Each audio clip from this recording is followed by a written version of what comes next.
వీళ్ళని హాస్పిటల్కి రమ్మన్నారా? వీళ్ళు టెస్ట్కి వచ్చారని నాకు తెలియదు జోస్నా. తెలియకుండా ఎలా ఉంటుంది డాడీ? నాకు తప్ప మీరు అన్ని విషయాలు బావతో చెప్పే చేస్తారు కదా. నీ చేత రెండోసారి బ్లడ్ శాంపిల్స్ ఇప్పించాలని తీసుకొచ్చింది నేను. దీనికి కార్తిక్కి ఏ సంబంధం లేదు. అయితే వీళ్ళు ఇక్కడేం చేస్తున్నారు? దీప ప్రెగ్నెంట్ కదా, చూపించడానికి తీసుకొచ్చాను. అప్పుడైతే మీరు గైనకాలజిస్ట్ దగ్గర ఉండాలి కానీ డాక్టర్ హారిక గారి రూమ్ నుంచి ఎందుకు వస్తున్నారు? సుమిత్రమ్మ గారి గురించి మాట్లాడడానికి వచ్చాము. ఏం మాట్లాడారు? అంత ఆరోగ్యం గురించి. మరి మీ కళ్ళేంటి అంత ఎర్రగా ఉన్నాయి?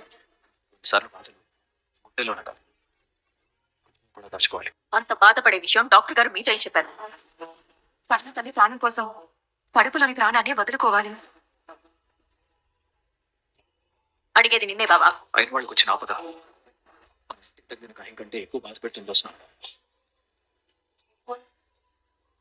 సాయం చేయగలిగే స్థితి ఉంది, సాయం చేయలేని పరిస్థితుల్లో ఉంటుంది. అది చిన్న బాధే ఉంటుంది. సరిగ్గా చెప్పాను. సుమిత్ర విషయంలో మనలో ఎవరైనా డోనర్ గా ఉండొచ్చనా అంటే మనకంత బాధ ఉంటుంది. కన్న కూతురే ఉండాలి. తల్లిని కాపాడుకోవడానికి జోస్న ముందుకొచ్చిన రిపోర్ట్స్ మనం అనుకున్నట్టు రాలేదు. అందుకే మరోసారి బ్లడ్ శాంపిల్స్ ఇప్పించడానికి నేను దసరదా జోస్న తీసుకొచ్చాను. పోయినసారి ఏం జరిగిందో, ఎక్కడ పొరపాటు జరిగిందో తెలియదు, కానీ ఈసారి అలా జరిగింది. బ్లడ్ శాంపిల్స్ ఇచ్చేటప్పుడు నేను పక్కనే ఉన్నాను. ఈసారి ఎలా తప్పించుకోవాలి? ఏం పెద్ద మేడం గారు, నమ్మకంతో వచ్చారా? ఈసారి కూడా నమ్మకం లేకుండా వచ్చారా? ఎలా తప్పించుకోవాలో తెలియక వచ్చాను. హాస్పిటల్కి తీసుకొస్తారని ముందే తెలుసుంటే రాకుండా తప్పించుకునేదాన్ని. కారు ఆపే వరకు తెలియదు తీసుకొచ్చింది హాస్పిటల్ అని. ఈసారి ఏ తప్పు జరగదని నాకు నమ్మకం ఉందిరా. నీ నమ్మకం ఎంత కాపాడుతుంది బాగా. కార్తిక్, నువ్వు దీపాన్ని తీసుకుని వెళ్ళు. మేము డాక్టర్ కలిసి బ్లడ్ టెస్ట్ల గురించి మాట్లాడతాం. అలాగే తాత. జోస్నా రమ్మా. నువ్వు రా చూస్తా.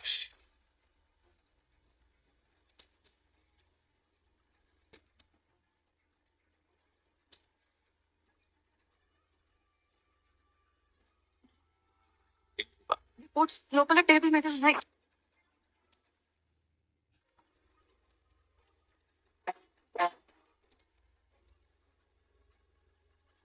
ముందుగానే ఫోన్ చేయకుండా వచ్చామని ఏమి అనుకోకండి డాక్టర్ గారు.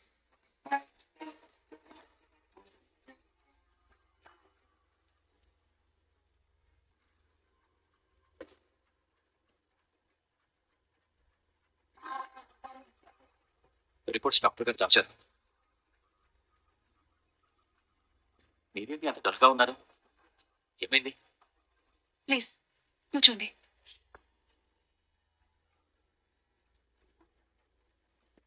మీరు ఎంత వచ్చారో తెలుసుకోవచ్చా? జోస్నా బ్లడ్ శాంపిల్స్ తీసుకొని టెస్ట్ చేయండి. నమ్మకం లేదన్నారు. ముందు జరిగిన దాంట్లో మా తరఫు నుంచి ఏదో తప్పు జరిగి ఉంటుందని మేము నమ్ముతున్నాం. మీ తరపు నుంచి చాలా పెద్ద తప్పు జరిగింది. ఎందుకంటే జోష్న మీ మనవరాలు కాదు. జోస్న శాంపిల్స్ ఇవ్వడానికి రెడీగా ఉంది. ఈసారి కూడా మ్యాచ్ అవ్వకపోతే? అలా జరగదు డాక్టర్. జరిగితే? దసరా ఇంకా ఫోన్ అటెంప్ట్ చేయి. రెస్టారెంట్ నుంచి నాన్న. సరే నువ్వు వెళ్ళు, నేను జోస్నతో ఉంటాను. పర్వాలేదు నాన్న. మనం బలవంతంగా తీసుకొచ్చినా జోస్నకు మాత్రం తల్లి పట్ల కాపత్రం ఉండదనుకుంటున్నావా ఏంటి? నువ్వు వెళ్ళు దసరా. అలాగే నాన్న. జోస్నా, మీ అమ్మ హెల్త్ ఇష్యూ నీకు తెలుసు కదా. మన దగ్గర అన్నీ ఉన్నాయి, టైం లేదని. Please cooperate. మన నమ్మకమే మన గెలుపు. అంతా పాజిటివ్గా ఉంటుందని నమ్మం. రిజల్ట్ కూడా అలాగే వస్తుంది. కొన్ని మన నమ్మకాల మీద కాదు దశరథ్ గారు, వాస్తవాల మీద ఆధారపడి ఉంటాయి. వాస్తవాన్ని మనం మార్చలేం కదా. ఈవిడ గారికి ఏదో నేను అసలైన కూతుని కాదని తెలిసినట్టే మాట్లాడుతుంది. నా టైం బ్యాడ్గా ఉందిలే, అందుకే అన్ని అలా కనెక్ట్ అవుతున్నాయి. మీరు చెప్పింది నిజమే డాక్టర్. వాస్తవం ఎప్పుడు ఎవరి కోసం మారదు. నా కూతుర్ని వాస్తవాన్ని నమ్మమంటున్నాను. దశరథ, అలాగే నాన్న. Doctor please take care. Sure.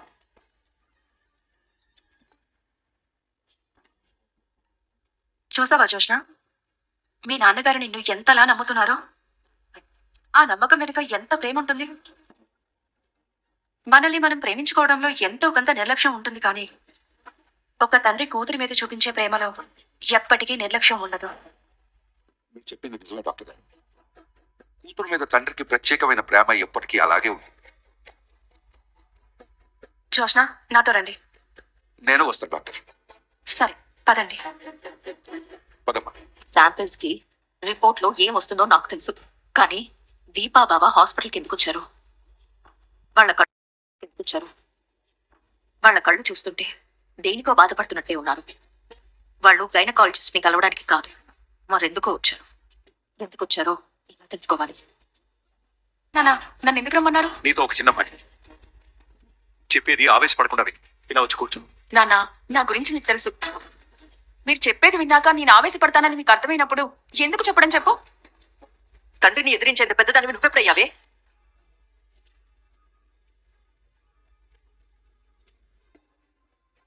అమ్మా, పెద్దమ్మ వస్తుందని నాకెందుకు చెప్పలేదు? అక్కొస్తోందని నాకు కూడా తెలియదే. ఎవరికి చెప్పకుండా వచ్చానులే. అన్నయ్య వదిన వచ్చారా? అంతకంటే ముఖ్యమైన వాళ్లే వచ్చారు. ఎవరు? అక్కడే ఆగిపోయావే, లోపలికి రా.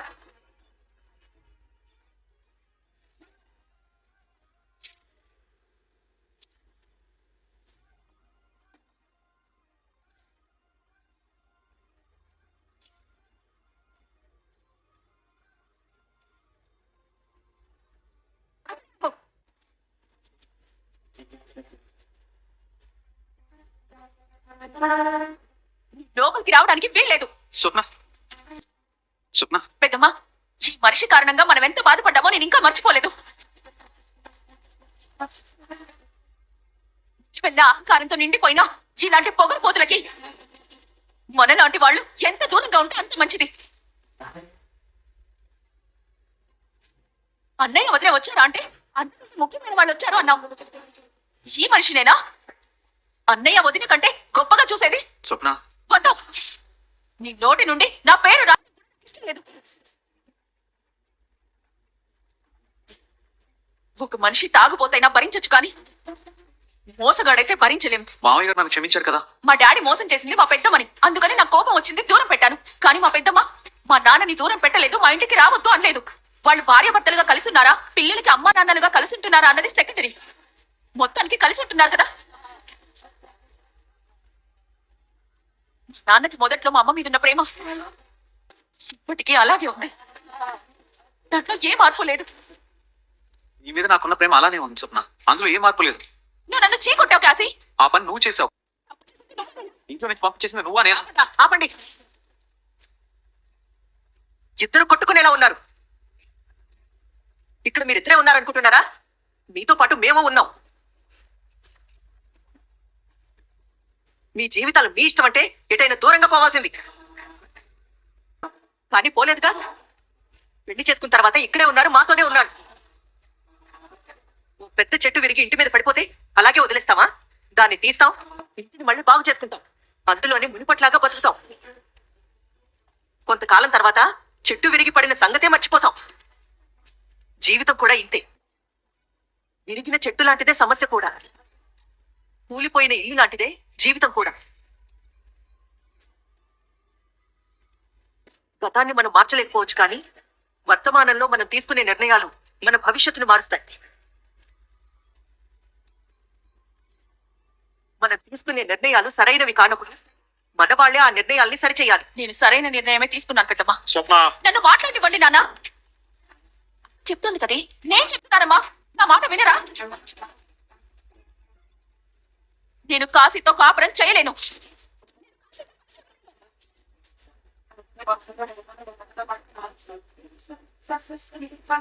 నేను కాశీకి విడాకులు ఇస్తాను. ఆఖరి మాట. మీ పెద్దలందరికీ దండం పెట్టి మరీ చెప్తున్నాను, నాకు కాశీకి విడాకులు ఇప్పించండి. డొనేట్ చేయకూడదు. ఒకవేళ చేసిన కడుపులోని బిడ్డ బ్రతకదు. స్వర్ణ తల్లి ప్రాణం కోసం కడుపులోని ప్రాణాన్ని వదులుకోవాలి. ప్రాణం వదులుకుంటావు, ప్రాణాన్ని కాపాడుకుంటావు. మీరు మీ బిడ్డ ప్రాణాన్ని వదిలేసుకోగలరా?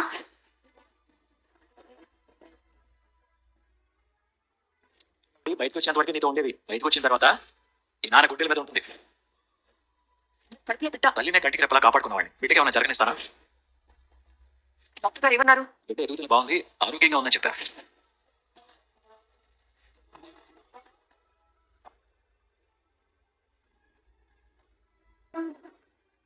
తల్లి ప్రాణం కోసం కడుపులోని ప్రాణాన్ని వదులుకోవాలి. ట్రీట్మెంట్ స్టార్ట్ చేస్తే బాగుండు అనంది. అమ్మగారికి ఏం కాదండి, అందులోనే ట్రీట్మెంట్ మొదలవుతుంది.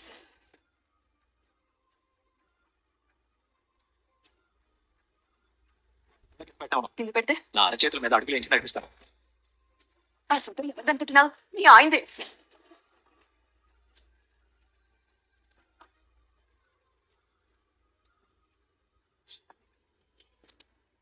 కార్తీక్, ఇంటికి వెళ్ళకుండా మీరేంట్రా ఇక్కడ ఉన్నారు? ఏం లేదు మావయ్య, ప్లేస్ బాగుంది కదా అని ఊరికి ఆగాం. అయినా నువ్వేంటి ఇంత త్వరగా వచ్చేసావు? నిమిషం అయిపోయిందా? వాళ్ళిద్దరూ ఏరి చూసిన దగ్గర నాన్న ఉన్నాడు. రెస్టారెంట్ నుంచి ఎమర్జెన్సీ కాల్ వస్తే అక్కడికే వెళ్ళాను. వెళ్తుంటే మీరు కనిపించారు. కారు యూటర్న్ చేసుకుని వచ్చాను. సరే మావయ్య, ఎమర్జెన్సీ అన్నావు కదా, నువ్వు వెళ్తలే కానీ ఏమైంది? ఎవరికి? దీపకి. మనకేమవుతుంది? మన మనసులో ఏముందో తెలియని వాళ్ళ దగ్గర దాయగలరా? మనల్ని ప్రేమించే వాళ్ళ దగ్గర కాదు. హాస్పిటల్లో ఏదో జరిగిందని మీ మొహాలు చూసినప్పుడే అర్థమైంది. డాక్టర్ గారు మీతో ఏమైనా చెప్పారా? మీరు డొనేట్ చేయకూడదు. ఒకవేళ చేసిన కడుపులోని బిడ్డ బ్రతకదు. అదే గైనకాలజిస్ట్ మీట్ అయ్యారు కదా, దీప గురించి ఏమైనా చెప్పారా? చెప్పారు మావయ్య. కేర్ తీసుకోమన్నారు. నీకు ఒక మాట చెప్పనా? ఏంటి మావయ్య? దీపకి అమ్మా నాన్న ఉండుంటే కడుపుతో ఉన్న కూతుర్ని పుట్టింటికి తీసుకొచ్చి కాలు కింద పెట్టకుండా దేవతలా చూసుకునేవారా? కానీ దీపకు ఆ అవకాశం లేదు. పోనీ మన ఇంటి దగ్గర అలా చూసుకుందామంటే అనారోగ్యంతో ఉన్న భార్య గురించి ఆలోచించాలా? కూతురు నాటి దీప గురించి ఆలోచించాలా? భగవంతుడు ఎప్పుడు ఇంతేరా. కష్టంలో ఉన్నామని తెలిసినప్పుడు సుఖాన్ని సాయంగా పంపిస్తాడు.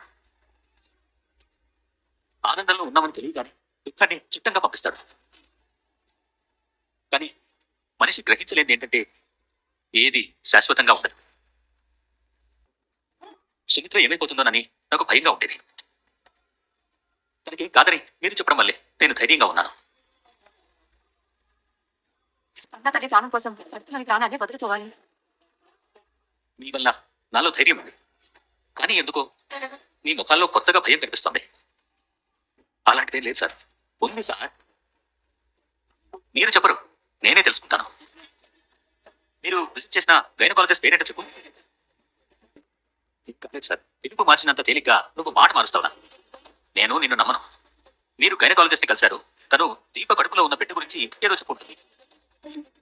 అసలే మేము బాధల్లో ఉన్నాం కదా, మాతో చెప్పడం ఇష్టం లేక మీలో మీరే బాధపడుతున్నారు. అంతేనా?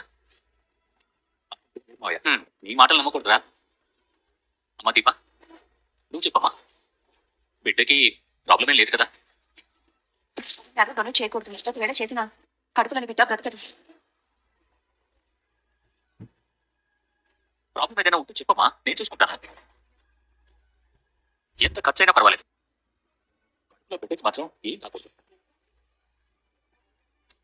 మా చెల్లి నేను అప్పుడప్పుడు ఫోన్లో మాట్లాడుకునేటప్పుడు మా చెల్లి మా అమ్మ గురించి మాట్లాడుతూ చాలా సంతోషపడేది.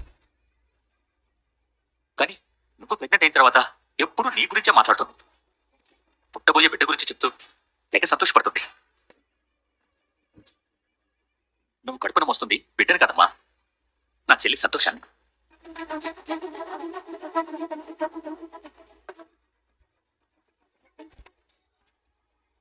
ఏం జరిగినా పర్వాలేదు, బిడ్డ మాత్రం క్షేమంగా ఉండాలి.